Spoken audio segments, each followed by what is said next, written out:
नमस्कार, मैं अंजना शर्मा और आप देख रहे हैं आरएनटी न्यूज लाइव। आइए एक नजर डालते हैं इस वक्त की खास खबर पर। डरावना है साइबर लुटेरों का नेटवर्क। चंद मिनटों में ठग लेते हैं करोड़ों रुपए। ये टिप्स करेंगे आपकी मदद। न जान न पहचान पर हर कोई एक दूसरे के लिए काम कर रहा है। ऐसा है साइबर लुटेरों का नेटवर्क। कड़ी दर कड़ी जुड़ती जाती है, लेकिन एक दो से ज्यादा को न कोई जानता है न पहचानता है। लेकिन सभी बैंकों में अलग अलग लोगों का करंट अकाउंट खुलवाते रहते हैं और इसके जरिए एक दूसरे को फायदा पहुंचाते हैं।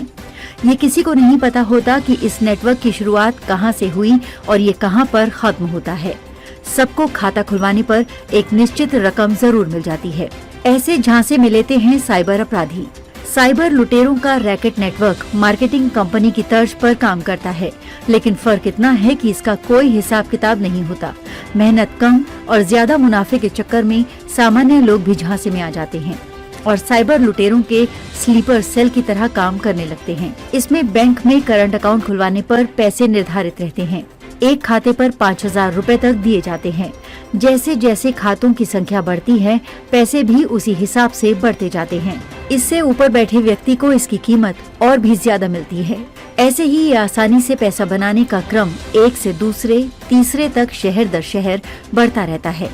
इस धंधे में पैसा कमाने की शर्त सिर्फ खाता खुलवाना है, चाहे देश के किसी भी हिस्से में खुले। इसके पहले की कड़ी में बैठा व्यक्ति अपने पद से ऊपर वाले अगर 100 बैंक खाते खुलवाने का अघोषित टेंडर लेता है तो बदले में लाखों रुपए लेता है। यही अपने नेटवर्क के लोगों के प्रति खाते पैसा देता है। उससे ऊपर भी कोई बैठा व्यक्ति 100 खाते खुलवाने का जिम्मा कई लोगों को दे चुका होता है।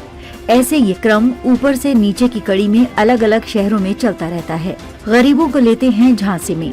बैंक खाता खोलने के लिए अधिकांश रेहड़ी पटरी रिक्शा व ठेले वालों को बरगलाया जाता है। उन्हें खाता खुलवाने के नाम पर बताया जाता है कि सरकार गरीबों को पैसा देगी, साथ ही अन्य सुविधाओं के लिए सब्सिडी भी देगी।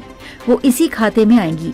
इसके लिए उनके सभी जरूरी दस्तावेज लेकर बैंक कर्मियों के साथ सांठगांठ करके करंट अकाउंट खुलवाने से लेकर उसमें ऑनलाइन लेन देन की सुविधा और पासवर्ड हासिल कर लिया जाता है। अब खाता खुलवाने वाले को कड़ी में अपने से ऊपर वाले को ये सारी जानकारी देनी होती है। इसके बाद इसके बदले में तय पैसे उसे मिल जाते हैं और खाते की सारी जानकारियाँ उसी क्रम में ऊपर तक पहुँच जाती है। इसके बाद इन्हीं खातों का उपयोग साइबर लुटेरे लूटी गई रकम को घुमाने में करते हैं। साइबर लुटेरों का ये बेहद जटिल नेटवर्क। इस तरह के खातों में साइबर ठग एक शहर से दूसरे शहर में पैसे घुमाते हैं। पुलिस जब तक एक खाते तक पहुंचती है, तब तक पैसा किसी अन्य खाते में जा चुका होता है। खाता धारक को भी नहीं पता होता कि उसके साथ क्या धोखाधड़ी हो गई है। साइबर लुटेरों का ये बेहद जटिल नेटवर्क है। ऐसे में जरूरी है कि लोग सावधानी बरतें। ये सभी को समझना चाहिए कि सरकार कोई भी सहायता राशि सेविंग खाते में देती है, करंट अकाउंट में नहीं देती। यदि खाता खुलवाना भी है तो सीधे बैंक जाना चाहिए, किसी बिचौलिए की मदद नहीं लेनी चाहिए। साथ ही बैंक से खाते की जानकारी, एटीएम और पासवर्ड खुद लेना चाहिए और वो किसी के साथ साझा नहीं करना चाहिए। नीरज चौधरी, सहायक पुलिस आयुक्त, cyber cell, Delhi police. Case study. 3 दिन तक डिजिटल अरेस्ट कर 58 लाख ठगे। मैं घर पर अकेली थी। बीते 3 नवंबर की दोपहर फोन आया। फोन करने वाले ने खुद को टेलीकॉम डिपार्टमेंट मुंबई का अधिकारी बताया। नाम पूछा गया और बताया गया कि आधार नंबर का उपयोग करके मुंबई के लुईसवाड़ी थाने में इस्लाम नवाब मलिक नामक व्यक्ति ने 311 बैंक खाते खोले हैं, जिनका दुरुपयोग हो रहा है।